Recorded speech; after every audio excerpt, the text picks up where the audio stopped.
তো বন্ধুরা, এই গরিব পরিবারদের একটা পুকুর না থাকা তারা অনেক কষ্ট করতেছিল। কিন্তু মাটির বল হওয়ার কারণে ভেঙে যায়। তো অপর সাইডে বড় লোকরা অনেক হাসাহাসি করতেছিল।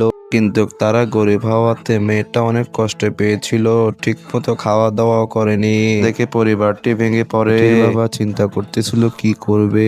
কান্নাকাটি করার পর চিন্তা ভাবনা করে কিছু একটা করতে হবে মেয়ের জন্য। মেয়েটির বাবা সিদ্ধান্ত করে মেয়েটার জন্য একটা সুন্দর সবচাইতে বড় সুইমিং পুল বানাবে। দিনের পর দিন, রাতের পর রাত মেয়েটির বাবা অনেক কষ্ট করতে লাগে। খাওয়া দাওয়া সবকিছু বাদ দিয়ে মেয়ের জন্য বাবা অনেক কষ্ট করতে লাগলো। কিন্তু বাবার মনে প্রশ্ন ছিল, আমার মেয়ের জন্য সবকিছুই করতে পারবো। গরিব হওয়াতে তারা তেমন টাকা পয়সা দিয়ে কিছু করতে পারেনি। তাই মেয়েটির বাবা অনেক কষ্ট করতেছিল। পর মেয়েটিকে সারপ্রাইজ করার জন্য বাড়িতে আসলো এবং মেয়েটির বাবা তার ওয়াইফ সহ তাদেরকে সারপ্রাইজ করার জন্য নিয়ে আসে। মেয়েটি দৌড় মারে গিয়ে দেখলো এ কি করলো আমার বাবা আমার জন্য। গরিব হওয়ার পর তাদের আশাটি পূরণ হলো, কিন্তু সমস্যাটা হচ্ছে গ্রামের আশেপাশে বড়লোক মানুষ সবাই সহ আশ্চর্য হয়ে গেল।